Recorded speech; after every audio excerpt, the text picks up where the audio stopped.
The Furnished Room.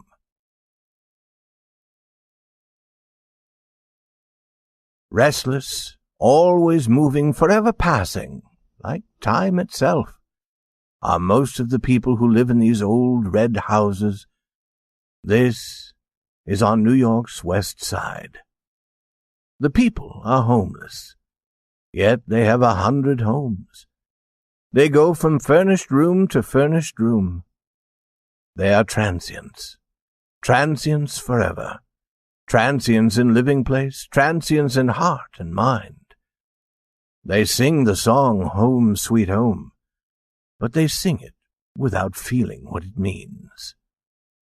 They can carry everything they own in one small box. They know nothing of gardens. To them, flowers and leaves are something to put on a woman's hat. The houses of this part of the city have had 1,000 people living in them. Therefore, each house should have 1,000 stories to tell.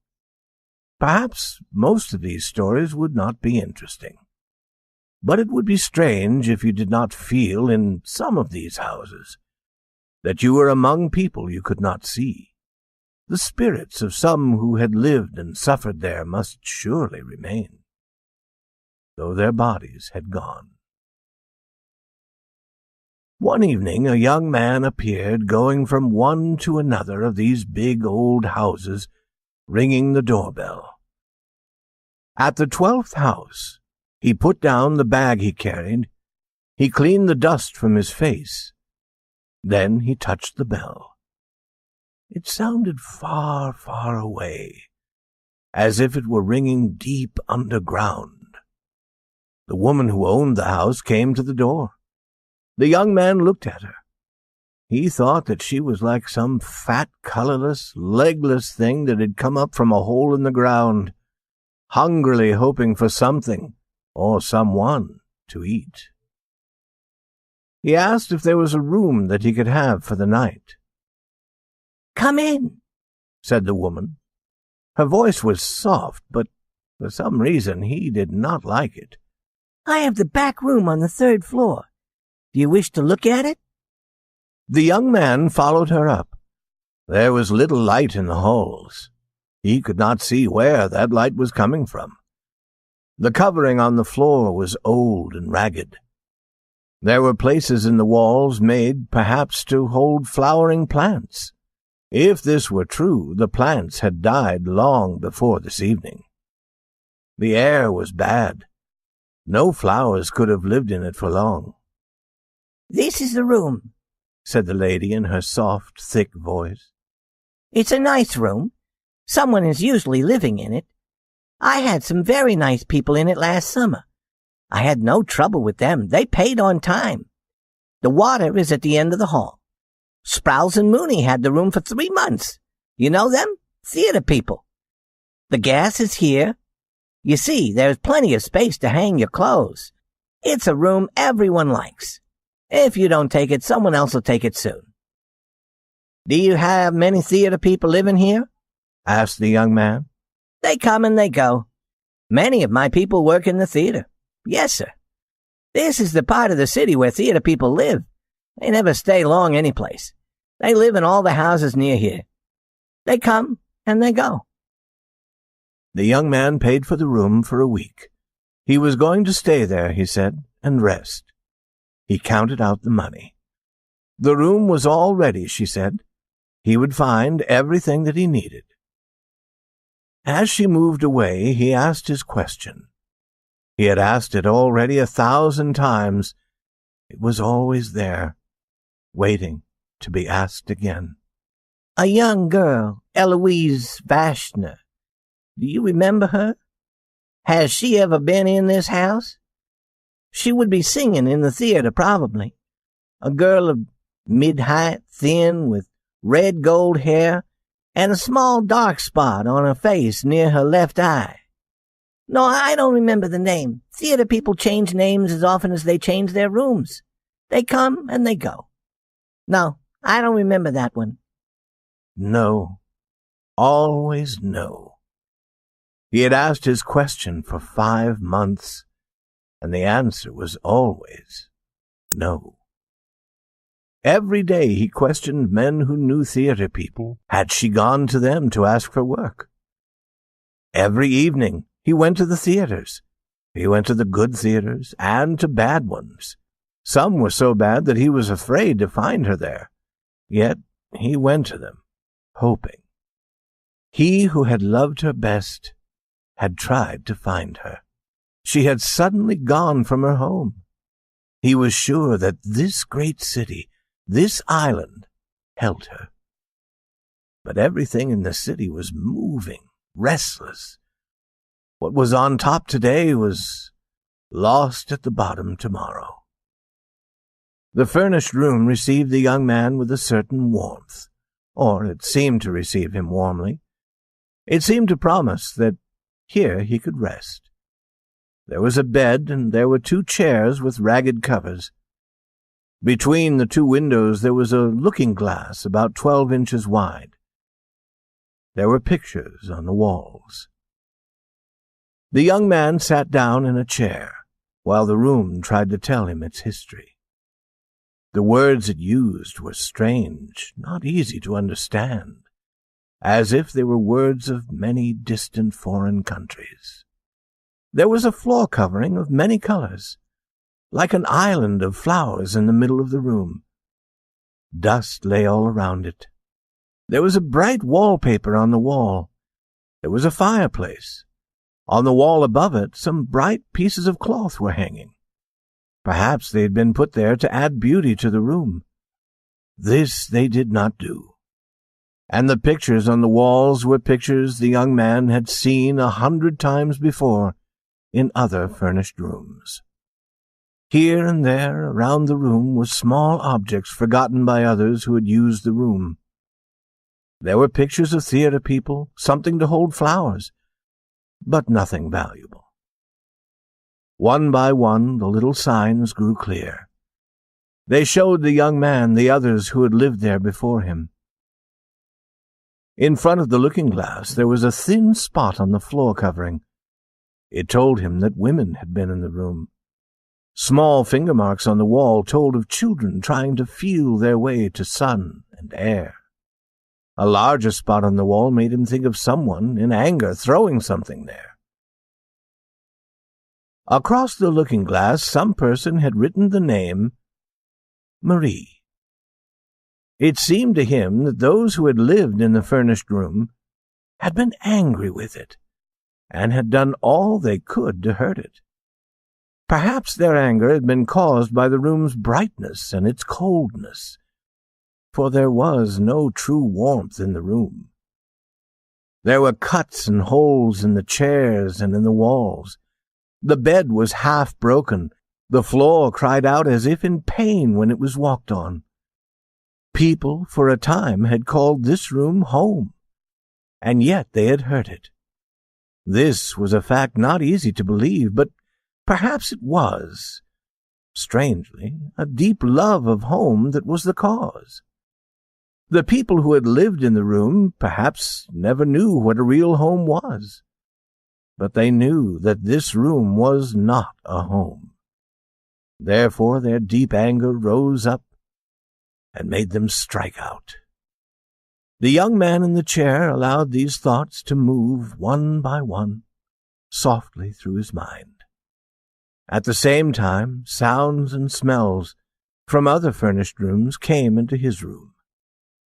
He heard someone laughing in a manner that was neither happy nor pleasant.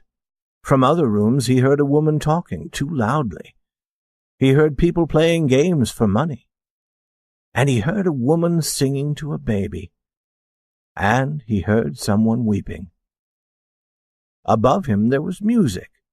Doors opened and closed. The trains outside rushed noisily past. Some animal cried out in the night outside. And the young man felt the breath of the house. It had a smell that was more than bad. It seemed cold and sick and old and dying. Then, suddenly, as he rested there, the room was filled with the strong, sweet smell of a flower, small and white, named mignonette.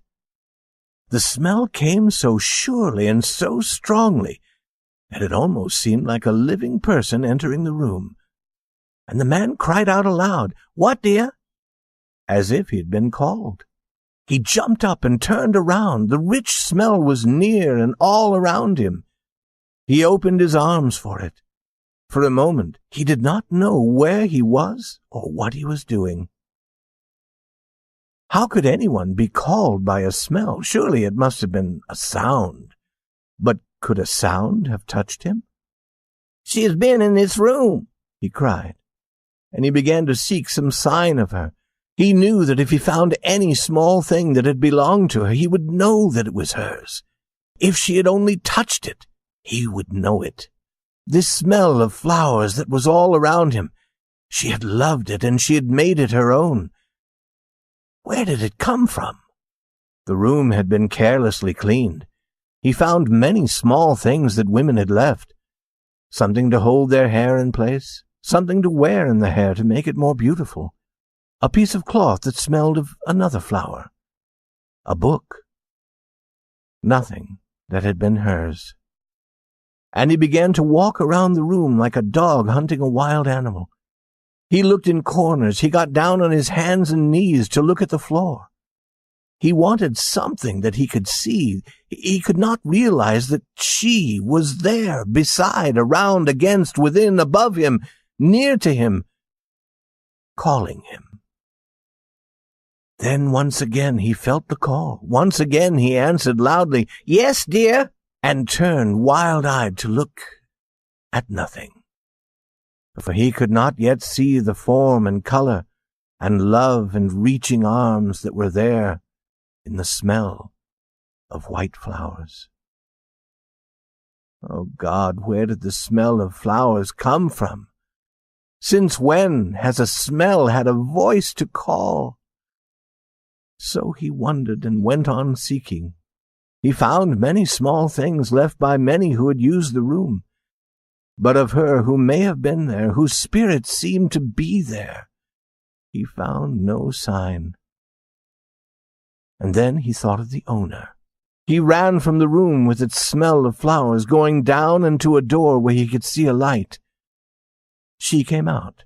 He tried to speak quietly.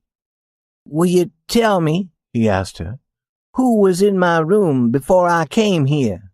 "Yes, sir, I can tell you again. It was Sprouse and Mooney, as I said. It was really Mr. and Mrs. Mooney, but she used her own name. Theater people do that." "Tell me about Mrs. Mooney. What did she look like?" "Black-haired, short and fat. They left here a week ago." "And before they were here?" "There was a gentleman, not in the theater business. He didn't pay. Before him was Mrs. Crowder and her 2 children. They stayed 4 months. And before them was old Mr. Doyle. His sons paid for him. He had the room 6 months. That is a year, and further, I do not remember." He thanked her and went slowly back to his room. The room was dead. The smell of flowers had made it alive, but the smell of flowers was gone. In its place was the smell of the house. His hope was gone. He sat looking at the yellow gaslight. Soon he walked to the bed and took the covers. He began to tear them into pieces. He pushed the pieces into every open space around the windows and door. No air now would be able to enter the room. When all was as he wished it, he put out the burning gaslight. Then, in the dark, he started the gas again, and he lay down thankfully on the bed. It was Mrs. McCool's night to go out and get them something cold to drink. So she went and came back, and sat with Mrs. Purdy in one of those rooms underground where the women who own these old houses meet and talk. "I have a young man in my 3rd-floor back room this evening," said Mrs. Purdy, taking a drink. "He went up to bed 2 hours ago." "Is that true, Mrs. Purdy?" said Mrs. McCool. It was easy to see that she thought this was a fine and surprising thing. "You always find someone to take a room like that. I don't know how you do it. Did you tell him about it?" "Rooms," said Mrs. Purdy in her soft, thick voice, "are furnished to be used by those that need them. I did not tell him, Mrs. McCool." "You're right, Mrs. Purdy. It's the money we get for the rooms that keep us alive. You have the real feeling for business. There are many people who wouldn't take a room like that if they knew. If you told them that someone had died in the bed, and died by their own hand, they wouldn't enter the room." "As you say, we have our living to think of," said Mrs. Purdy. "Yes, it is true. Only 1 week ago I helped you there in the 3rd floor back room. She was a pretty little girl, and to kill herself with the gas. She had a sweet little face, Mrs. Purdy."